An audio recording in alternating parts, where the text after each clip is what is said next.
Hello students. आज बेटा मैंने सोचा है कि आपको इनऑर्गेनिक के दो आर्टिकल को कवर कर दूं, जिसमें से एक है एटॉमिक स्ट्रक्चर और दूसरा है आयोनाइजेशन एंथैल्पी। बट टारगेट ऐसा है कि हम इसको इस लेवल से पढ़ेंगे कि जेई और नीट में आने वाला कोई भी क्वेश्चन हमसे बच के ना जा पाए या हमें किसी भी तरह से प्रॉब्लम क्रिएट ना कर पाए। बेटा एफ ब्लॉक की एक घटना है लैंथेनॉइड कॉन्ट्रैक्शन, जो बहुत हद तक साइज और आयोनाइजेशन एंथैल्पी में इंपॉर्टेंट रोल प्ले करता है। तो साइज और आयोनाइजेशन एंथैल्पी के सारे क्वेश्चन को होल्ड करने के लिए डिटेल नॉलेज होना जरूरी है किसका, लैंथेनॉइड कॉन्ट्रैक्शन का। तो आइए सबसे पहले हम लोग पढ़ते हैं किसको, लैंथेनॉइड कॉन्ट्रैक्शन को पढ़ते हैं बेटा।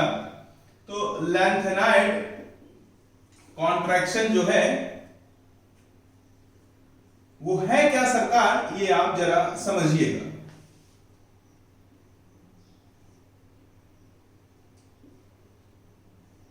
अगर हम पीरियोडिक टेबल में लेफ्ट टू राइट मूव करते हैं तो due to increase in effective nuclear charge, पीछे के लेक्चर में बताया था कि कितने से इंक्रीज होता है, 0.65 से, जो एटॉमिक रेडियस है वो घटता है। ध्यान से सुन लीजिए, पीरियोडिक टेबल में जब आप लेफ्ट टू राइट मूव करते हैं तो due to increase in effective nuclear charge atomic radius घटता है। इंक्रीज कितने का होता है पर स्टेप, 0.65 का। यानी हर एक स्टेप में लेफ्ट टू राइट जब आप जाओगे 0.65 का इंक्रीज होगा किसमें, इफेक्टिव न्यूक्लियर चार्ज। इसका प्रूफ भी पिछले लेक्चर में आपको मिलेगा बेटा। लेकिन जब हम लैंथेनॉइड में लेफ्ट टू राइट मूव करते हैं तो एटॉमिक रेडियस घटता नहीं है, एटॉमिक रेडियस तेजी से घटता है। और एटॉमिक रेडियस जो तेजी से घटता है वो घटता है due to lanthanoid contraction. Means कि when we move from left to right in periodic table, then due to increase in effective nuclear charge by 0.65 in each step, atomic radius is continuously decreases. But if we move from left to right in lengthenoid, then atomic radius is rapidly decreases. तो उसका जो कारण है वो है due to lengthenoid contraction। जरा देखना, अगर मैं ये बता दूं कि lengthenoid में लेफ्ट टू राइट जाने से ऐसा क्या हो गया कि साइज तेजी से घट गया, तो यही एज ए टीचर मेरी जिम्मेदारी खत्म हो जाएगी और एज ए स्टूडेंट तुम्हारी जिम्मेदारी शुरू हो जाएगी। तो मैं इसको प्रूव करके फिर एग्जैक्ट lengthenoid contraction का क्या डेफिनेशन बनेगा ये मैं बताऊंगा। तो बेटा अब मैं आपको ये प्रूफ करने चल रहा हूं कि ऐसा क्या हो जाता है कि लेफ्ट टू राइट लैंथेनॉइड में मूव करने पर साइज बाकी पूरी पीरियोडिक टेबल के रिलेटिवली ज्यादा तेजी से घटता है। जरा देखें, अगर हम स्क्रीनिंग इफेक्ट की बात करें तो स्क्रीनिंग इफेक्ट पे भी एक लेक्चर बना हुआ है जो आपको पीछे मिल जाएगा प्लेलिस्ट में जब आप जाएंगे। स्क्रीनिंग इफेक्ट की बात की जाए तो S सबसेल का P से ज्यादा, P का D से, D का F से ज्यादा होता है। कभी कभी बच्चे के मन में सवाल आता है कि सर स्क्रीनिंग इफेक्ट एक्चुअली है क्या। तो स्क्रीनिंग इफेक्ट क्या है, आउटर मोस्ट शेल के इलेक्ट्रॉन को न्यूक्लियस के अट्रैक्शन से इनर इलेक्ट्रॉन बचाते हैं, क्योंकि ये इस पे क्या लगा देते हैं, रिपल्शन लगा देते हैं। तो न्यूक्लियस का अट्रैक्शन पूरी तरह से उस पे प्रभावी नहीं हो पाता है। तो इनर सेल के इलेक्ट्रॉनों का रिपल्शन के द्वारा आउटर मोस्ट शेल के इलेक्ट्रॉनों को न्यूक्लियस अट्रैक्शन से बचाने की प्रक्रिया ये क्या कहलाती है, स्क्रीनिंग इफेक्ट कहलाती है। तो बच्चा कहेगा कि सर इसमें तो 2 इलेक्ट्रॉन होते हैं और सर इसमें तो 4 इलेक्ट्रॉन होते हैं। अगर इलेक्ट्रॉन जहां ज्यादा होगा तो कूलाम क्या कहता है, F is directly proportional to Q1, Q2 and inversely proportional to R square। तो जहां पे इलेक्ट्रॉन ज्यादा है वहां चार्ज डेंसिटी ज्यादा होनी चाहिए। तो जहां चार्ज डेंसिटी ज्यादा है वहां रिपल्शन ज्यादा होगा और रिपल्शन ज्यादा होगा तो इसका स्क्रीनिंग इफेक्ट इससे ज्यादा होना चाहिए, जबकि इसका स्क्रीनिंग इफेक्ट इससे ज्यादा होता है। तो इसका भी मैं रीजन आपको दे सकता हूं, देखिएगा जरा। चार्ज डेंसिटी जो होता है वो बेटा चार्ज डेंसिटी होता है क्या, चार्ज अपॉन वॉल्यूम होता है। अगर F की बात करें, फॉर F सबसेल, तो फॉर F सबसेल चार्ज ज्यादा है सबसे, S से भी, P से भी, D से भी। चार्ज ज्यादा होने से चार्ज डेंसिटी क्या होनी चाहिए, ज्यादा होनी चाहिए। लेकिन F का वॉल्यूम भी सबसे बड़ा होता है, इसमें 14 इलेक्ट्रॉन आते हैं। S, P, D की तुलना में F सबशेल की साइज बड़ी होती है। वॉल्यूम बड़ी होने से चार्ज डेंसिटी क्या होना चाहिए, कम होना चाहिए। एक फैक्टर कह रहा है चार्ज डेंसिटी ज्यादा होना चाहिए, दूसरा फैक्टर कह रहा है कि चार्ज डेंसिटी क्या होना चाहिए, कम होना चाहिए। तो जान लो कि increase in volume is more effective than the increase in charge. So finally resultant effect is decrease in charge density. This is the reason, क्योंकि इसकी चार्ज डेंसिटी क्या हो जाती है, काफी कम हो जाती है। 2 इलेक्ट्रॉन भले हैं S में, उससे भी कम हो जाती है F की चार्ज डेंसिटी, क्योंकि F का वॉल्यूम क्या है, काफी ज्यादा है रिलेटिव टू S। ये है रीजन किस बात का, कि F के पास ज्यादा इलेक्ट्रॉन होते हुए भी उसका स्क्रीनिंग इफेक्ट कम क्यों होता है। यहां से ये बात पता लग गया कि F का स्क्रीनिंग इफेक्ट कम क्यों होता है। तो आगे की बात हम अपने आप क्लियर कर देंगे। आगे की बात क्या है वो जरा देखिएगा। हमारा टारगेट था लैंथेनॉइड कॉन्ट्रैक्शन को समझना। तो याद रख लेना, लैंथेनॉइड में जैसे ही आप लैंथेनम से आगे जाते हैं, सीरियम शुरू हो जाता है, उसके बाद Pr, उसके बाद Nd शुरू हो जाता है। अगर मैं सीरियम का इलेक्ट्रॉनिक कॉन्फ़िगरेशन करूं जिसका एटॉमिक नंबर 58, इसका 59 और इसका 60 है, तो 1s2, 2s2, 2p6, 3s2, 3p6, 3d में इलेक्ट्रॉन नहीं जाएगा, 4s2, 3d10, 4p6, 4d में इलेक्ट्रॉन नहीं जाएगा, 4f में नहीं जाएगा। उसके बाद हो जाएगा 5s2, 4d10, 5p6, 5d में नहीं जाएगा, 5f में नहीं जाएगा, 6s2 होते ही टोटल 56 इलेक्ट्रॉन कंप्लीट हो जाते हैं। और 56 के बाद रिमेनिंग 2 इलेक्ट्रॉन यहां जाएंगे और हमको F ब्लॉक का कौन सा electronic configuration, observed electronic configuration मिल जाएगा। ठीक इसी तरह से सब कुछ एज इट इज रहेगा, लेकिन जब Pr में आएंगे तो वो 4f3 हो जाएगा।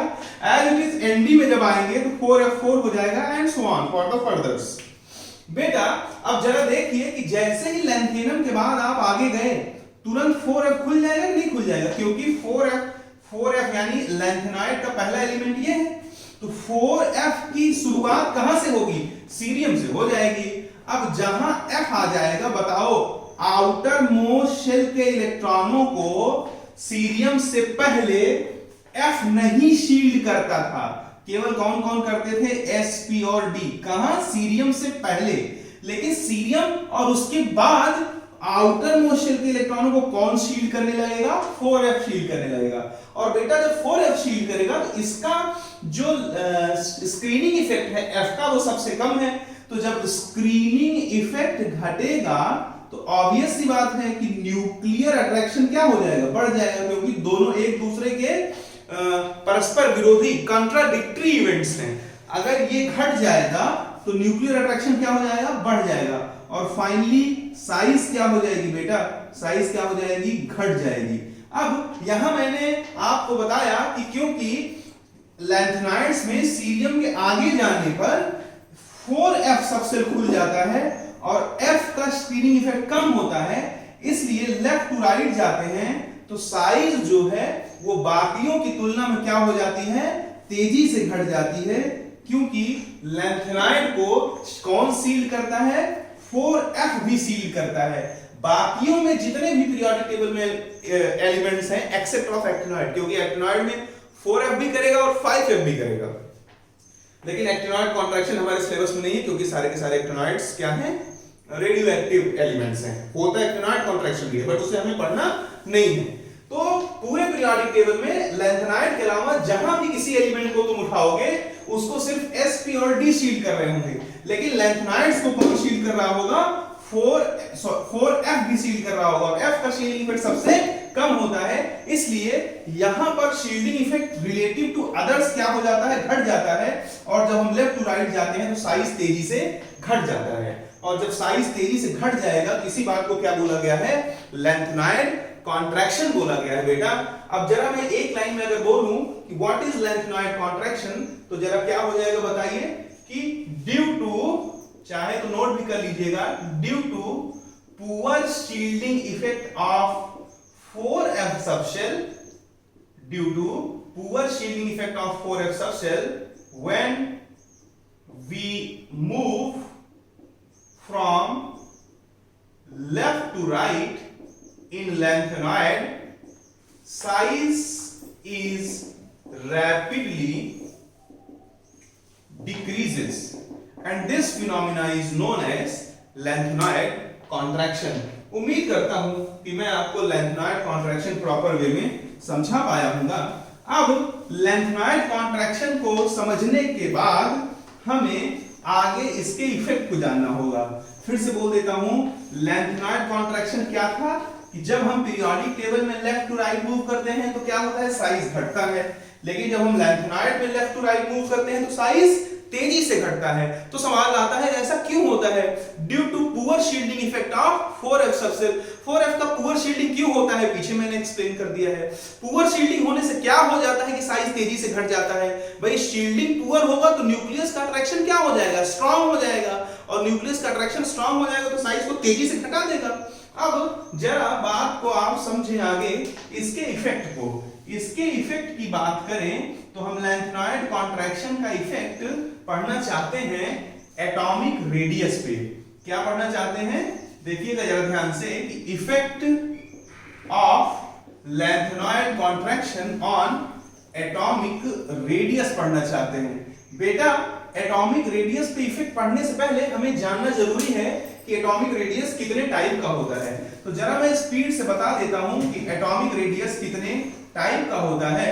तो जरा आप ध्यान से देखें, हमें हमारे जेई और नीट और केमिस्ट्री में जो एटॉमिक रेडियस डिफाइंड है वो 4 टाइप के एटॉमिक रेडियस डिफाइंड हैं। सबसे पहला एटॉमिक रेडियस होता है कोवैलेंट एटॉमिक रेडियस। क्या होता है, कोवैलेंट एटॉमिक रेडियस। दूसरा जो है वो हमारा जो डिफाइन है वो है मेटालिक रेडियस। तीसरा जो है जो डिफाइन है वो है आयनिक रेडियस, और चौथा जो डिफाइन है वो है वॉन डेर वाल रेडियस। जान लेना कि किसी भी एटम में जो आउटर मोस्ट शेल का इलेक्ट्रॉन क्लाउड होता है वो एग्जैक्टली डिफाइनेबल नहीं होता है, इसलिए हम सीधे तौर पे किसी मेटल का एटॉमिक रेडियस नहीं नाप सकते हैं। आज तक केमिस्ट्री या विज्ञान इतना सक्षम नहीं है कि किसी एटम का एटॉमिक रेडियस, अकेले किसी एटम का एटॉमिक रेडियस नाप के आपको दे दे। उसके लिए हमें बॉन्डेड स्टेट में ये 4 तरीके से एटॉमिक रेडियस कैलकुलेट करने पड़ते हैं। कोवैलेंट रेडियस भी 2 टाइप का होता है। एक होमो एटॉमिक के बीच जब बॉन्ड बना हो, होमो एटॉमिक जैसे मान लो ये भी ए है ये भी ए है, तो इंटर न्यूक्लियर डिस्टेंस जिसे बॉन्ड लेंथ बोलते हैं उसी का आधा जो होता है वही क्या हो जाता है, एटॉमिक रेडियस। लेकिन एक ऐसा केस आएगा जिसमें कोवैलेंट बॉन्ड हेट्रोएटम्स के बीच में बना होगा। हेट्रोएटम्स के बीच में बना होगा तो उस वक्त जो बॉन्ड लेंथ होता है, सपोज करो this one is A and this one is B, तो जो वहां पे बॉन्ड लेंथ यानी इंटर न्यूक्लियर डिस्टेंस है DAB, that is calculated by this formula RA plus RB minus 0.09 into del EN. Here DAB is the internuclear distance and RA and RB are the covalent radius of the particular atoms. अब इसको जरा मैं और detail में समझा देता हूं। मान लो कि फ्लोरीन का और हाइड्रोजन का बॉन्ड लेंथ दिया हुआ है एंड दिस इज फ्लोरीन के केस में है पॉइंट सपोज कर लो 72 और हाइड्रोजन के केस में है 1.44 बॉन्ड लेंथ, और कहता है कि फ्लोरीन का जो इलेक्ट्रोनेगेटिविटी है दैट इज 4 और electronegativity of hydrogen is how much, is 2.1, और हमसे कहता है कि इंटर न्यूक्लियर डिस्टेंस पता करो। इंटर न्यूक्लियर डिस्टेंस पता करेंगे जब तो क्या या आपसे कह दे कि HF का बॉन्ड लेंथ पता करो। क्या करो, HF का बॉन्ड लेंथ पता करो। तो बॉन्ड लेंथ ऑफ HF जो हो जाएगा वो क्या हो जाएगा, RA अगर मैं इसको एज्यूम कर दूं और B अगर मैं इसको एज्यूम कर दूं तो RA क्या हो जाएगा 0.72/2 और RB क्या हो जाएगा 1.44/2 माइनस 0.09 और डेल EN कितना हो जाएगा 1.9। इसको सॉल्व कर दीजिए, मान लो आता है x, तो ये जो भी x की वैल्यू आएगी वो कुछ और नहीं क्या हो जाएगा हमारे लिए इनके बीच का इंटरन्यूक्लियर डिस्टेंस। लेकिन हम पढ़ रहे थे रेडियस को, यानी कि हेटेरोएटॉमिक केस में हमको कितनी चीजें, 3 अननोन वैल्यूज चाहिए। एक तो इंटरन्यूक्लियर डिस्टेंस मालूम हो, दोनों एटम में से किसी एक एटम का रेडियस मालूम हो और उनका इलेक्ट्रोनेगेटिव डिफरेंस मालूम हो, तो किसी दूसरे एटम का हम रेडियस बहुत इजीली इस मेथड से कैलकुलेट कर सकते हैं। यहां से बात खत्म हो जाती है किसकी, बात खत्म हो जाती है यहां से कोवैलेंट एटॉमिक रेडियस की, और शुरू हो जाता है किसका, मेटालिक रेडियस का। मेटालिक रेडियस में क्या होता है जरा आप ध्यान से देखें और बात को समझें। मेटालिक रेडियस में बेटा कि मेटल कोर यानी जहां मेटल एटम का अंत हो रहा हो, कोई मेटल कोर को जो किसी भी एक मेटल एटम के न्यूक्लियस से मेटल कोर तक की दूरी ही क्या कहलाती है, मेटालिक रेडियस कहलाती है। क्या कहलाती है, मेटालिक रेडियस कहलाती है। न्यूक्लियस से मेटल कोर तक की दूरी क्या कहलाती है, मेटालिक रेडियस कहलाती है। इसमें भी इंटरन्यूक्लियर डिस्टेंस का आधा कर देने से काम चल जाता है। उसके बाद यहां आयनिक रेडियस है। आयनिक रेडियस क्या होता है, जनरली कैटायन की साइज एनायन की साइज से क्या होता है, छोटा होता है। जनरली कैटायन का साइज एनायन के साइज से छोटा होता है। केवल CaF2 एक ऐसा मॉलिक्यूल है जहां पर कैटायन एनायन से बड़ा होता है, नहीं तो पूरी दुनिया में एनायन कैटायन से बड़ा होता है। बेटा यहां आयनिक मॉलिक्यूल में न्यूक्लियस से उस पॉइंट तक की दूरी किसी भी आयन में, एनायन है तो नेगेटिव चार्ज और कैटायन है तो पॉजिटिव चार्ज, न्यूक्लियस से उस वहां तक की दूरी जहां पर ये चार्ज डिस्ट्रीब्यूशन पॉसिबल हो, न्यूक्लियस से वहां तक की दूरी जहां तक ये चार्ज डिस्ट्रीब्यूटेड हो या जहां तक चार्ज डिस्ट्रीब्यूशन पॉसिबल हो, वो क्या कहलाता है, आयनिक रेडियस कहलाता है। Similar definition for the cation also.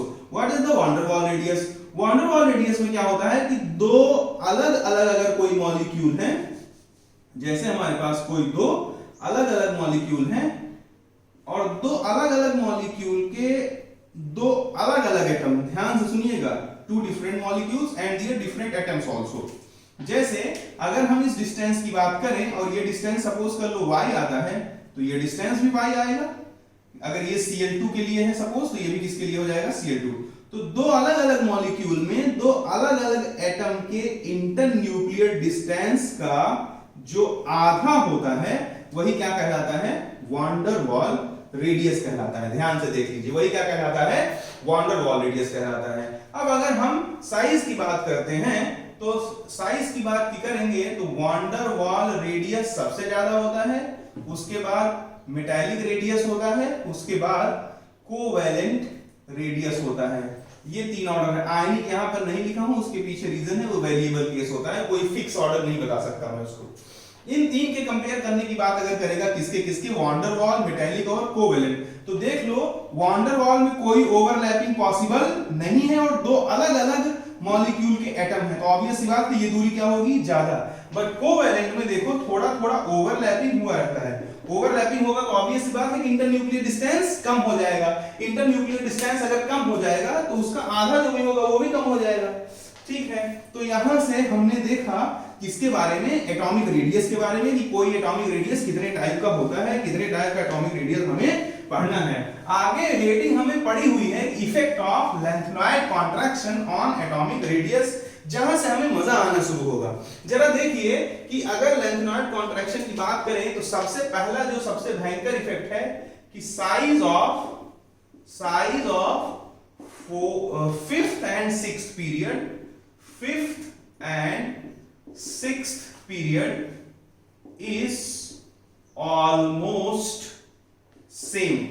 ये मैं प्रूफ कर देता हूं इन डी ब्लॉक। जरा देखिएगा, डी ब्लॉक अगर मैं बनाऊं तो मैं फट से बना दूंगा, साइंस टीचर विनीता किरमानी, मन फे को न कॉपर जिंक, उसके नीचे आता है यारी जरा निभा मौत तक रुकावट राह में पड़े तो आग में कूद जा, उसके नीचे बेटा आता है लापता वरना रे OS इरफान पठान और होगार्ड। उसके नीचे जो आएगा वो हमें हमारे सिलेबस में पढ़ना नहीं रहता है।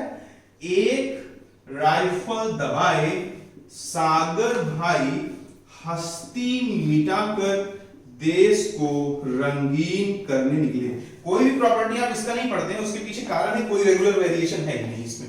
अब जरा देखना, यहां पर लास्ट इलेक्ट्रॉन जो है वो 3D में जाएगा, इलेक्ट्रॉनिक कॉन्फ़िगरेशन करके देखिएगा, यहाँ पे 4d में और यहाँ पर 5d में जाता है, और साथ साथ ये पीरियोडिक टेबल का 4th पीरियड है पीरियड, और ये 5th पीरियड है, ये 6th पीरियड है, और ये 7th पीरियड है। जरा देखना, ये जो 3rd B है इसको छोड़ करके जितने भी ग्रुप हैं, जैसे ही आप इसका एटॉमिक नंबर 57 होता है, इसका 72, जैसे ही यहां से आए यहां आएंगे 4f खुल जाएगा, इसके पहले कहीं 4f खुला हुआ नहीं है। तो बेटा यहां टॉप टू बॉटम जाओगे तो तुम जानते हो कि टॉप टू बॉटम जाने पर एटॉमिक रेडियस क्या हो जाता है, बढ़ जाता है। क्यों बढ़ जाता है? Due to increase in number of shell. लेकिन जब हम यहां एटॉमिक टॉप टू बॉटम जाएंगे तो इनकी साइज तो इनसे बड़ी होगी, लेकिन जरा ध्यान रखना आगे इनकी जो साइज है वो आपस में लगभग बराबर होती है। क्या होती है? लगभग बराबर होती है। अगर साइज लगभग बराबर होगी तो आप मुझसे पूछ सकते हो कि लगभग बराबर क्यों होती है, पहला क्वेश्चन। और दूसरा क्वेश्चन जो सबसे भयंकर है कि लगभग बराबर सर कहां तक होती है। देखो ये बात जानना कि 5th पीरियड और 6th पीरियड की साइज डी ब्लॉक में आपस में लगभग बराबर होती है, उससे भी ज्यादा इंपॉर्टेंट ये जानना है कि कहां तक ये चीज फॉलो होता है। तो बेटा ग्रुप नंबर 13 तक फॉलो होता है, बहुत भयंकर बात है। अब जरा देखिएगा ग्रुप नंबर 13 तक, यानी इसके सामने क्या आ जाएगा? गैलियम, और इसके सामने क्या आ जाएगा? इंडियम। बाबा अली गया इंडिया थैला लेकर, यानी कि ये ग्रुप 13 तक ये चलेगा।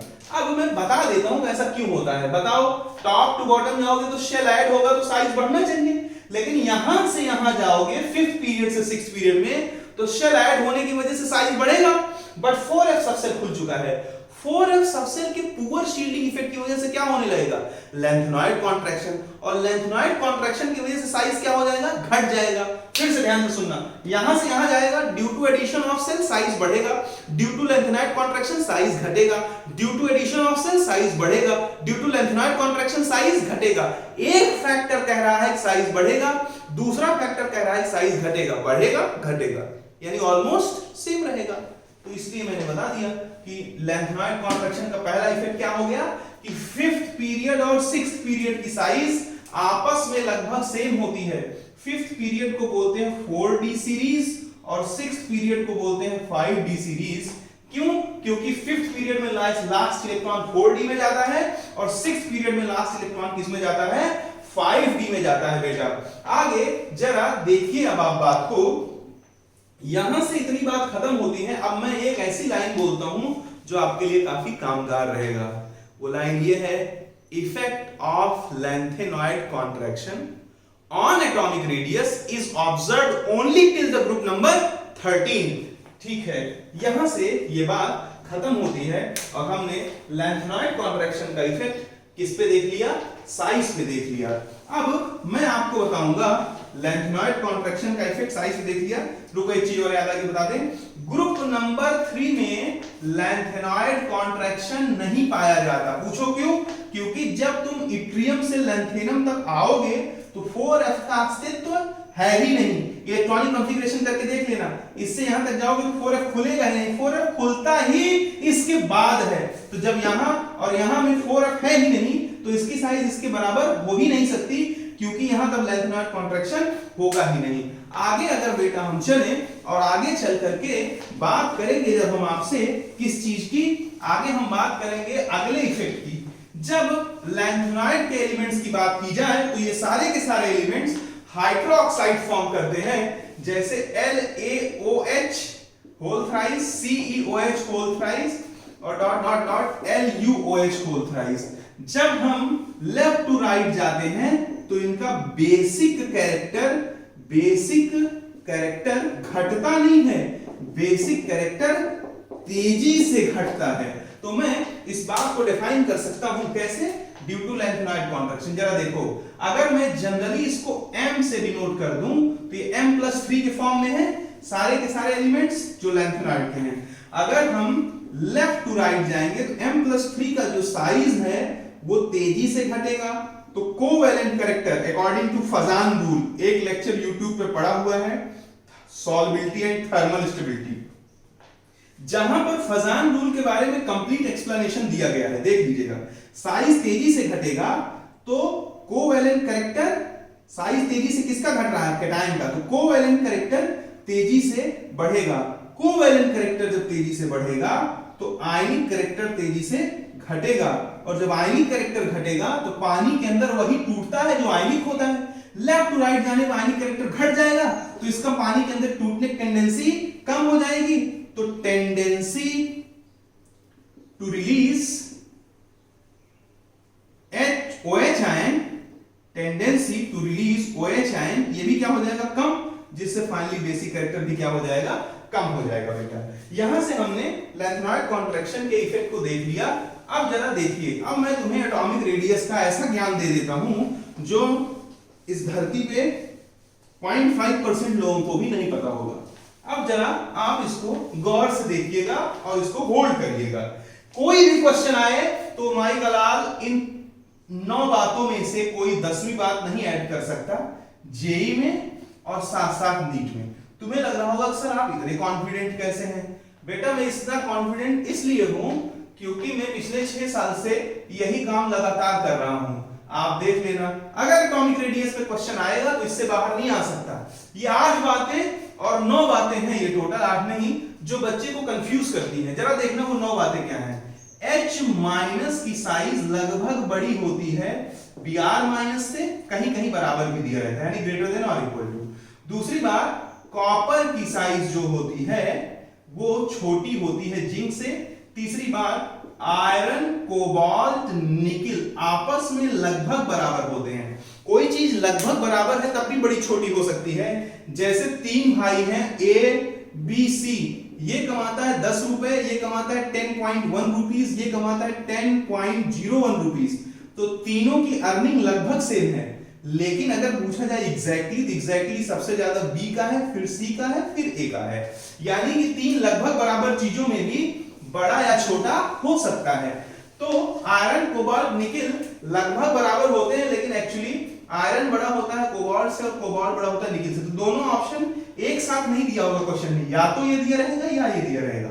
अगली बात जो जानने योग्य है वो लिथियम बड़ा होगा आयोडीन से। बहुत भयंकर बात है, जरा सोचो कहां है लिथियम और कहां है आयोडीन। देखने में फट से लगेगा आयोडीन बड़ा है, लेकिन एक्चुअल में लिथियम बड़ा होता है आयोडीन से। यानी कि सबसे छोटा एल्कली मेटल सबसे बड़े हैलोजन से बड़ा है।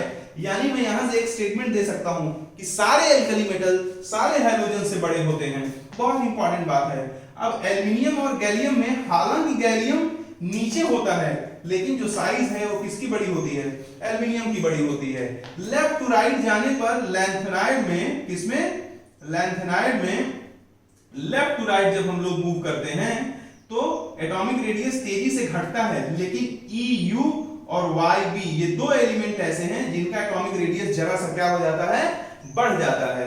और उसके बाद 7वां जो एक्सेप्शनल यानी कि लीग से हट के बात है, वो बात ये है कि जरा ध्यान से देखिएगा, Li+ जो है वो Mg+2 से बड़ा होता है। Li+ जो है वो Mg+2 से बड़ा होता है। और जो 9वीं बात है एटॉमिक रेडियस के केस में वो ये है कि पोटेशियम जो है वो बड़ा होता है स्ट्रोंशियम से, और पोटेशियम बड़ा होता है स्ट्रोंशियम से। और इसी के साथ साथ जो रुबिडियम है, लिथियम, सोडियम, पोटेशियम, रुबिडियम, वो बड़ा होता है किससे, बेरियम से। ये इतनी भयंकर बातें हैं कि एटॉमिक रेडियस का कोई भी क्वेश्चन होगा तो यही बातें इन्वॉल्व करेगा। इन 9 में से कोई एक्स्ट्रा बात इन्वॉल्व नहीं करेगा।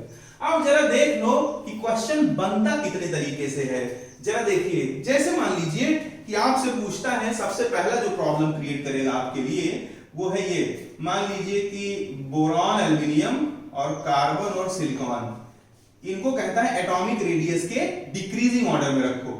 तो जरा देखो, बोरॉन, एल्युमिनियम, कार्बन, सिलिकॉन। बच्चा देखो फंसता कहां है, वो जानता है कि एल्युमिनियम बड़ा है बोरॉन से, वो जानता है कि सिलिकॉन बड़ा है कार्बन से, वो जानता है कि बोरॉन बड़ा है कार्बन से, वो जानता है कि एल्युमिनियम बड़ा है सिलिकॉन से। वो इनका जब कंपेयर करता है तो उसकी बैंड बच जाती है, और जब वो इनका कंपेयर करता है तब उसकी बैंड बच जाती है। तो कैसे उसको अपनी बैंड बजने से बचाना है जरा देख लो। बाबा अली ये हो गया कहे शिव जी। बेटा अगर मैं इसकी बात करूं तो ये थर्ड पीरियड के एलिमेंट हैं, देख लो इसी तरह से सॉल्व करोगे तभी आंसर आएगा, नहीं तो ये सब रटने प्रैक्टिकल चीजें हैं, फिर ये रटना पड़ेगा, रटोगे तो बैंड बच जाएगा। ये सेकंड पीरियड के एलिमेंट है। बुद्धिमानी ये कहती है कि थर्ड पीरियड में तो भैया 3 सेल होगा, सेकंड पीरियड में तो 2 सेल होगा। ऑब्वियस सी बात है, यानी कि थर्ड पीरियड का जो साइज होगा वो बड़ा होगा किससे, सेकंड पीरियड के साइज से। अगर थर्ड पीरियड का साइज बड़ा होगा यानी एल्युमिनियम और सिलिकॉन बड़ा होगा किससे, बोरॉन और कार्बन से। अब एल्युमिनियम और सिलिकॉन में जो बाईं तरफ होगा वो ज्यादा बड़ा होगा, left side aluminium is greater then silicon and boron is greater then carbon. यानी इस तरह से आपको कई क्वेश्चन में फंसा सकता है। देखो जैसे इसको ना देने को क्या दे देगा, कार्बन सिलिकॉन और नाइट्रोजन फास्फोरस, देखो सेम क्वेश्चन है, कहे शिव जी और नाना पाटेकर। तो बताओ ये थर्ड पीरियड के हैं और ये कहां का है बेटा, सेकंड पीरियड का, यानी सिलिकॉन और फास्फोरस बड़ा होगा कार्बन और नाइट्रोजन से। इनमें आपस में क्या हो जाएगा, सिलिकॉन बड़ा फास्फोरस से, कार्बन बड़ा नाइट्रोजन से। ठीक इसी तरह से आपको दे सकता है कि नाइट्रोजन फास्फोरस ऑक्सीजन सल्फर, इनको कह देगा क्या कह देगा, एटॉमिक रेडियस के डिक्रीजिंग ऑर्डर में रखो। मैं क्या कह रहा हूं ये तो जान रहे हो ना, एटॉमिक रेडियस के डिक्रीजिंग ऑर्डर में रख रहा हूं। लो भैया इसको एटॉमिक रेडियस के डिक्रीजिंग ऑर्डर में रखोगे तो P और S N और O से बड़े होंगे, P बड़ा होगा S से, N बड़ा होगा O से। लेकिन ये रूल कहां तक चलता है ये भी जानना है। आपको मुझसे पूछना चाहिए कि क्या सर कोई ऐसी जगह है जहां पर ये वायलेट होता है। बिल्कुल ऐसी जगह है, जो पॉइंट नंबर 8 और पॉइंट नंबर 9 लिखा हुआ है वही वो जगह है जहां 118 एलिमेंटों में ये रूल ब्रेक कर जाता है। कौन सा रूल, कि नीचे वाले पीरियड की साइज ऊपर वाले पीरियड से क्या होगी, बड़ी होगी। जरा देखो अगर मैं ग्रुप 1 को बना दूं तो lithium, sodium, potassium, rubidium, caesium, francium radio active element है और रेडियो एक्टिव एलिमेंट लगभग 2010-12 के बाद से हमारे सिलेबस से हटा दिए गए हैं। ये क्या है बेटा, यहां क्या आ जाएगा, बेटा मांगे, कन्या सुंदर, बाप राजी, ये भी रेडियो एक्टिव एलिमेंट है, इसके बारे में भी हमको नहीं पढ़ना है। यहां जरा देखो, यहां जब देखोगे तो तुम्हें लगेगा कि Rb और Sr की साइज बड़ी होनी चाहिए K और Ca से, यानी Rb बड़ा होना चाहिए Sr से और K बड़ा होना चाहिए Ca से। जरा देखो, लेकिन ये तुम गलत कर रहे हो। Rb ये तो सेम रहेंगे लेकिन K Sr से बड़ा होता है, ये एक्सेप्शनल केस में आपको देखो नोट कराया गया है। तो जरा देख लीजिए K is greater then Sr। और ये कहां नहीं चलेगा, ये यहां पे नहीं चलेगा, यही 2 जगह पे वायलेट कर जाता है। नॉर्मल बच्चा होगा तो क्या बोलेगा कि CS बड़ा है, CS और BA बड़ा है Rb और Sr से, तो CS बड़ा होना चाहिए BA से, Rb बड़ा होना चाहिए Sr से, लेकिन ऐसा नहीं होगा। जरा देख लो, Rb बड़ा है BA से, यानी CS is greater than Rb, than BA, than Sr। मैंने बहुत मेहनत से इन सब बातों को जाना है। अगर तुम्हें यकीन ना हो तो आपके पास इंटरनेट है, गूगल करके एक एक रेडियस देख लीजिएगा, जितनी बातें बताया हूं वही सच है। अब बेटा पहला तो ऐसा तरीका आता है जिसमें आपको फंसाने की कोशिश करेगा, जो कि एटॉमिक रेडियस का सबसे इंपॉर्टेंट बात है। बाकी जहां भी कहीं वो आपको इंडल्ज करने की कोशिश करेगा उसमें यही 9 बातें होंगी, कोई और बातें नहीं होंगी। जैसे मान लीजिए कि आपसे पूछता है कि which one is not correct, इनमें कौन सा करेक्ट नहीं है। आपको दे दे option number 1 aluminium is greater than gallium, option number 2 दे दे lithium is greater than iodine, option number 3 दे दे आयरन लगभग बराबर है कोबाल्ट के और कोबाल्ट लगभग बराबर है निकिल के, और ऑप्शन नंबर 4 आपको दे दे कि जो है Cu के नीचे आ जाएगा Ag, Ag के नीचे आ जाएगा Au। तो यहां जरा देखिएगा, Cu ये ऐसे कर दे या ऐसे कर दे, चलो तो अब आपसे पूछा है which one is not correct, तो हमें तो देखने में लगेगा Au Ag के क्या है, नीचे है, इसलिए इसकी साइज बड़ी होनी चाहिए, लेकिन ये बड़ा नहीं होगा। ये Cu is greater then Ag तो होगा, लेकिन Ag लगभग बराबर होगा किसके, Au के, क्योंकि यहां पे क्या होने लगता है, लैंथेनॉइड कॉन्ट्रैक्शन होने लगता है। तो देखो ये भी देखो एक्सेप्शनल केस है कि नहीं है, ये भी सही है, ये भी सही है, ये भी सही है। देखने में तो ये भी गलत लगेगा, जहां तक ये सही लगेगा ये तो बिल्कुल सही लगेगा, लेकिन ये जो तुम्हें सही लग रहा है वो सही है ऐसा जरूरी नहीं है। हालांकि लोग बहुत कुछ पढ़ाते हैं लेकिन मैं तुम्हें फालतू की एक बात नहीं बताऊंगा, मैं जो बताऊंगा वो बहुत ही इफेक्टिव बातें होंगी। जैसे आपसे एटॉमिक रेडियस में इनके अलावा और कोई बात डाल ही नहीं सकता। जैसे आपसे कहते हैं कि HBr FCl इनको एटॉमिक रेडियस के डिक्रीजिंग ऑर्डर में रखो, तो सबसे बड़ा I, फिर Br, फिर Cl और फिर F और फिर H। लेकिन अगर H minus Br minus F minus Cl minus I minus इनको कह दे कि एटॉमिक रेडियस के डिक्रीजिंग ऑर्डर में रखो, तो जरा देखो निगेटिव चार्ज बढ़ने से किसी एटम की जो साइज है वो बढ़ जाती है। ये सब बहुत एवरेज बातें हैं, ये मैं नहीं बताने जा रहा हूं कैसे बढ़ जाती है, नहीं तो कहो भी बता दूंगा, ये हर बच्चा जानता है पूरे देश का।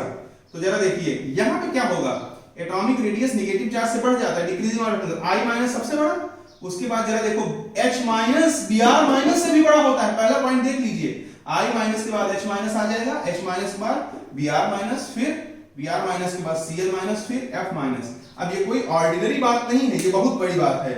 जरा देखो इसकी साइज एक्सेप्शनली हाई होती है, इसका रीजन भी मैं दे सकता हूं, इन सारी बातों का रीजन दे सकता हूं बेटा, लेकिन क्योंकि मेरे पास इतना समय नहीं है कि मैं इसका रीजन देता चलूं, आपको फाइनली रिमेंबर करके रखना है और आप इसको कोशिश करके याद कर लीजिए।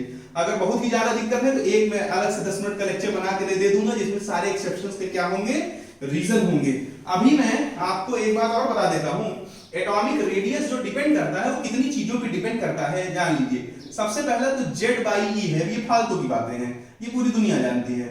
Z/E है तो Z/E जरा देखिएगा, Z/E अगर कहीं बढ़ेगा तो इसका मतलब क्या है, E कम है और Z ज्यादा है, और Z ज्यादा है यानी कि प्रोटॉन ज्यादा है, प्रोटॉन ज्यादा है यानी आउटर मोस्ट शेल के इलेक्ट्रॉन को न्यूक्लियस का अट्रैक्शन ज्यादा है, इसलिए इनकी Z/E बढ़ने से साइज क्या हो जाएगी, कम हो जाएगी। अगर कहीं Z/E कम है यानी Z कम है और E ज्यादा है, और Z कम है E ज्यादा है यानी न्यूक्लियस का अट्रैक्शन क्या है, कम है, इसलिए साइज क्या हो जाएगी, बढ़ जाएगी। जैसे अगर मैं बात करूं किस पे, मैं बात कर लूं Al+1 पे, Al+2 पे और Al+3 पे, और मैं यहां बात कर लूं N-1, N-2 और N-3 पे, तो जरा देखिए यहां लेफ्ट टू राइट जाऊंगा तो Z/E क्या होगा, हर एक स्टेप के बाद एक प्रोटॉन क्या होता जा रहा है, एक प्रोटॉन बढ़ता जा रहा है, एक इलेक्ट्रॉन कम होता जा रहा है, सॉरी हर एक स्टेप में एक इलेक्ट्रॉन क्या होता जा रहा है, कम होता जा रहा है, प्रोटॉन एज इट इज है, तो एक इलेक्ट्रॉन कम होता जाएगा तो Z/E क्या होता जाएगा, बढ़ता जाएगा, और साइज क्या होता जाएगा, कम होता जाएगा, यानी ये सबसे बड़ा और ये सबसे छोटा।